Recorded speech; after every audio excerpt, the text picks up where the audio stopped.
الحمد لله وكفى وسلام على عباده الذين اصطفى أما بعد فقد روي عن أبي هريرة رضي الله عنه أنه قال قال رسول الله صلى الله عليه وسلم تعلموا الفرائض والقرآن وعلموا الناس فإني مقبوض رواه الترمذي أو كما قال عليه الصلاة والسلام। मुहतरम उलमाए किराम हुफ्फाज व कुर्रा आशपाशेर मुरब्बियान আজিজ তলাবা ছাত্র ভাইরা আমার, আজকে আমি আনন্দিত আল্লাহ পাক আমাকে তোমাদের সাথে এবং এলাকার গণ্যমান্য মুরব্বী উলামায়ে কেরামের সাথে বসার তৌফিক দিয়েছেন। সেজন্য নিজেকে ধন্য মনে করি, আল্লাহর শুকর আদায় করি। আলহামদুলিল্লাহ আলহামদুলিল্লাহ। আজ শাওয়ালের 22 তারিখ, এই মাদ্রাসা শিক্ষা বছরের শুরুতে এই সমস্ত মুরব্বী উলামায়ে কেরামের মাধ্যমে দোয়া এর দ্বারা সবক শুরু করা হইতেছে।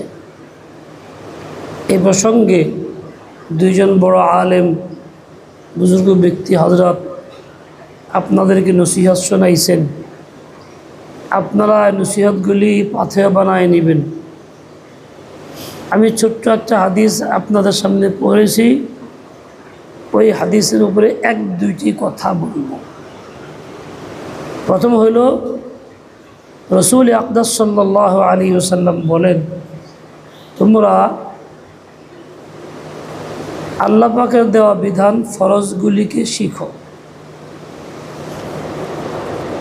এবং তার সাথে কোরআনও শিখো।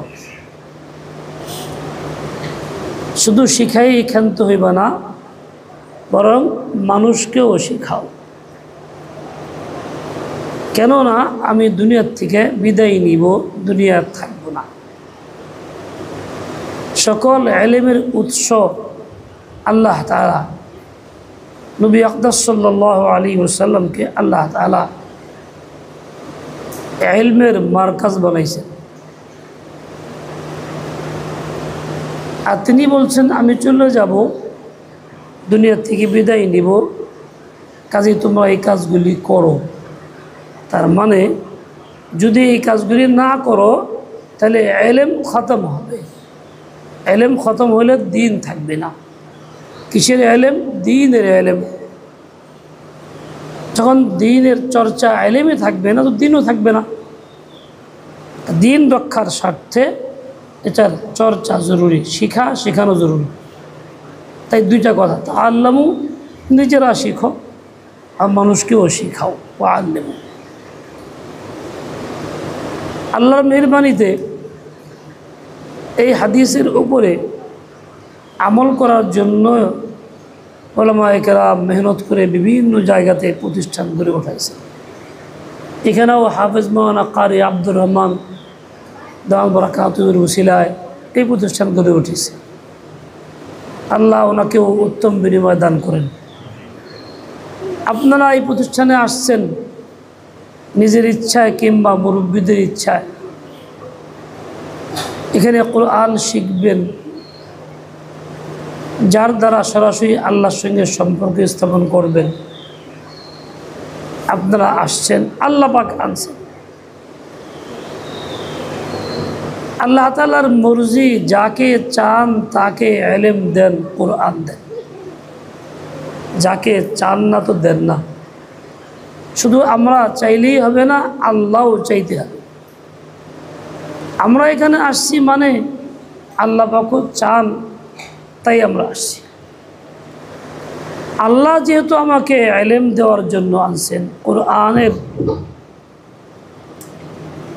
শিক্ষা দেওয়ার জন্য আনছেন, কাজে আমি এই জন্য গর্বিত, শুকর আদায় করি এবং কোরআন শিক্ষার কাজে নিজেকে খুব ব্যস্ত রাখি। আমার যেন একটাই কাজ থাকে, কোরআন শেখা, অন্য কোনো কাজ না। হেফজখানা মক্তব আছে, কিতাব বিভাগ নাই।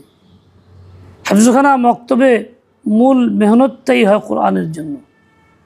কোরআনটা হলো ইলমের সবচেয়ে বড় ওসিলা, এর চেয়ে বড় ইলম আর কোথাও নেই।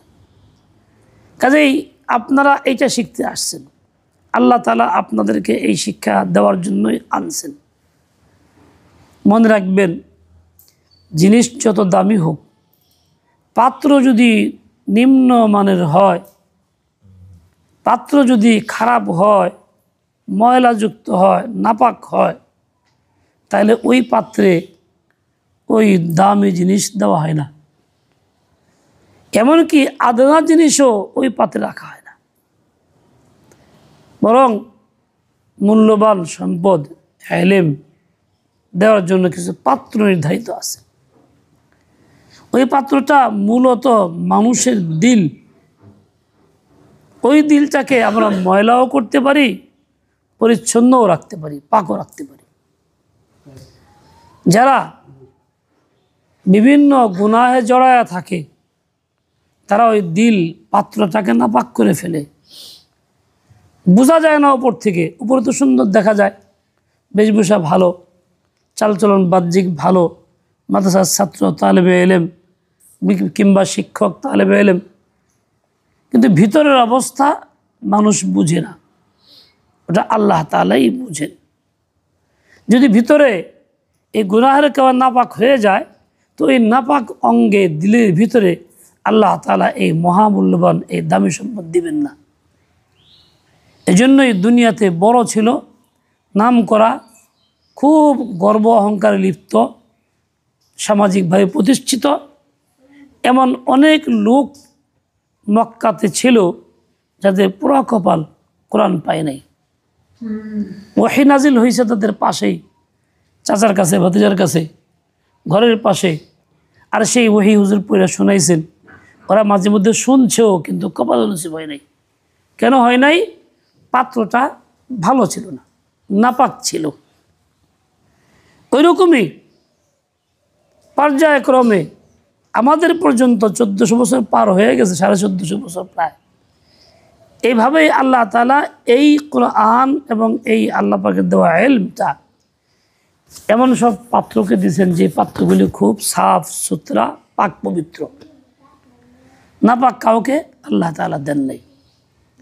অনেক সময় দেখা যায় খুব দুষ্ট প্রকৃতির ছেলে, বিভিন্ন হাবিজাবিতে লিপ্ত, জেন শক্তি ভালো, মুখস্থ করতে পারে ভালো, কিতাব পড়ে পরীক্ষায় পাশ করছে। আমার নিজের জানাও বেশ কয়েকজন এরকম আছে, কিন্তু একজনও কাজে আসে নাই, একজনও না। হাফেজ হওয়ার পরেও না, শেষ পর্যন্তও না। তার মানে আল্লাহ তাআলা ওই পাত্রে দিতে চান না, এই জন্য দেন নাই। আবার বহু সরল সোজা, জেন শক্তি ভালো না, তেমন কিছুই না, উস্তাদের কথা মাইনা চলছে, পড়াশোনা করছে, নেক আমল করার চেষ্টা করছে, এমন বহু লোককে, বেশিরভাগ লোককে আল্লাহ তাআলা কাজে লাগাই দিয়েছেন, পাত্র সাফ রাখছে। এই জন্য আমার খুব জানা আছে, আমার সহপাঠীদের একজন ছাত্র ভালো না, একেবারেই বলতে গেলে ভালো না। আজকে আলহামদুলিল্লাহ উস্তাদের দোয়া, নেক আমল এবং শাইখুল সোহবতে আজকে বড় আলেম, বড় পীর, বহু মুরিদিন তার আছে, তার কথায় এত আসরও আছে। আবার খুব নাম করা, কাজে নেই, এক নাম মিটেই গেছে।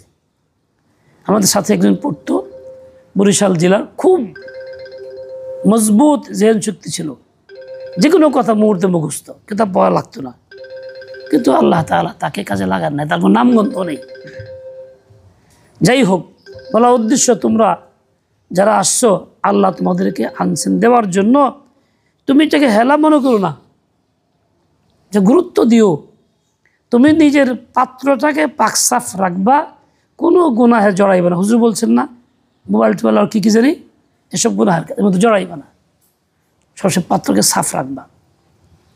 দ্বিতীয় কথা হইল এই, শুধু তুমি মেহনত করবা, উস্তাদ বলবেন, চেষ্টা করবা, পড়বা, শুনাইবা, শুধু এর দ্বারা হবে না যে নামাজ পড়তে যাও, মসজিদে যাও, অন্য সময় একটু আল্লাহর কাছে কইবা যে আল্লাহ আমাকে তো আনছেন এই পথে, আমি তো বুঝিও না শুনিও না, দয়া করে আপনি আনছেন, আমার আপনি বঞ্চিত করে দিয়েন না, আমার রাইখেন, কোরআন এলেম আমাকে দিয়েন, কোরআন সিনায় ভরে দেন। হযরত মাওলানা শামসুল হক ফরিদপুরি রহমতুল্লাহ আলাই স্কুলে পড়তেন, বাপ মা ওনাকে পড়তে দিবে না, ওনার ভিতরে বড় শোক তাকাজা। উনি সকলে অলক্ষ্যে কোরআনের একটা কপি নিয়ে জঙ্গলে গিয়ে দোয়া করতেন, কাঁদতেন যে আল্লাহ এই কিতাব তুমি দিছো উম্মতকে, কত মানুষ শিখলো, সিনায় বললো, পড়লো, বুঝলো, আমি শামসুল হক বঞ্চিত, আমি পাইরা, আল্লাহ আমারে বঞ্চিত করেন, আমার এই এলেম দাও, দৌলত দাও। চোখে পানি ফালায় নীরবে কান্নাকাটি করতেন। আল্লাহ তাআলা চোখের পানি কবুল করছেন, দিলের আঘাতটা কবুল করছেন।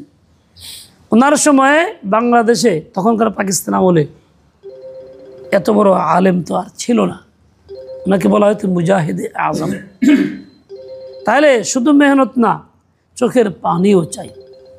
তৃতীয়টা, এর সাথে মুরব্বীদের দোয়াও চাই, উস্তাদের দোয়াও চাই।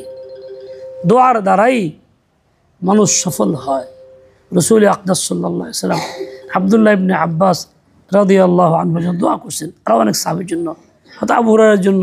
হুজুর পরি মনে থাকে না, দোয়া দিয়ে দিয়েছেন, তো আল্লাহ দোয়া দিয়েছেন, রসুল দোয়া দিয়েছেন, কাজ হয়ে গেছে। এই দোয়াটা কেমনে আসবে? শুধু দোয়া করেন এই কথা বলার দ্বারা না, বরং উস্তাদের নিজাম মানলে, মুরব্বীদের খিদমতের দ্বারা তাদের আরাম এবং রাহাত পৌঁছাইলে, এর দ্বারা অন্তরের দোয়া মেলে। শামসুল হক ফরিদপুর একদিন যাইতেছিলেন স্কুলে, খুব বৃষ্টি হয়েছে আগের দিন, প্রচণ্ড বৃষ্টি, রাত্রিবেলা রাস্তার পাশে খাদে পানি জমছে, বুক পানি। এক বুড়ো মানুষ 3 মাথাওয়ালা রাস্তায় বসে মাথা নিয়ে খুব চিন্তা, কাঁদো কাঁদো অবস্থা। চাচা কি হয়েছে এরম করেন গা? মাথা ওঠে, বাবা রে, কালকা সন্ধ্যার সময় চাই পাচ্ছিলাম, পানি ছিল অল্প, হাঁটু পানি, এখন তো এত পানি বৃষ্টিতে আমি তো উঠাইতে পারতেছি না। চাচা চিন্তা করেন না, বইটি ধরেন, 7টা খুলে দিয়ে লাভ দিয়ে পানিতে নেমে জুপ দিয়ে উঠাই দিছে, উঠাই দেখেন জানগা। উনি কিন্তু মাথার ছাত্র তখন ছিলেন না। বলে যে এই মুরব্বী এত দোয়া করে, চোখে পানি ফেলাইছে যে আল্লাহ তুমি বাচ্চাদের কবুল করো, আল্লাহ তুমি এই দাও ওই দাও। মানুষ যা পাশে দোয়া করছে মন বইরা। হুজুর বললেন যে আমি ওই মুরব্বীর দোয়াই এই পর্যন্ত আসছি। আসলে আমরা গেলে বুঝি না, আজকাল ভিন্ন হয়ে গেছি, আমাদের শৌখিনতা, ফ্যাশন ইত্যাদি। তবে মনে রাখতে হবে উস্তাদের খিদমতের বেলায় দৈহিক খিদমত না, অন্য সব বিষয়গুলি চিন্তা রাখতে হবে। যাই হোক, তাআল্লুমুল ফারায়েজ ওয়াল কুরআন, তোমরা ফরজ শিখো, কোরআন শিখো, মানুষকে শেখাও। আমরা এই হুকুম পালন করার জন্য এখানে আসছি। আল্লাহ পাক আনছেন, আল্লাহ যেহেতু আনছেন কবুল জানে করেন, মারহুম না করেন। সাল্লাল্লাহু আলা নবিয়্যিল উম্মি ওয়া আলা আলিহি ওয়া আসহাবিহি বারাকা ওয়া সাল্লাম। লম্বা সময় আর নাই, সব পড়ো। বিসমিল্লাহির রহমানির রহিম। রব্বি ইয়াসসির ওয়া লা তুআসসির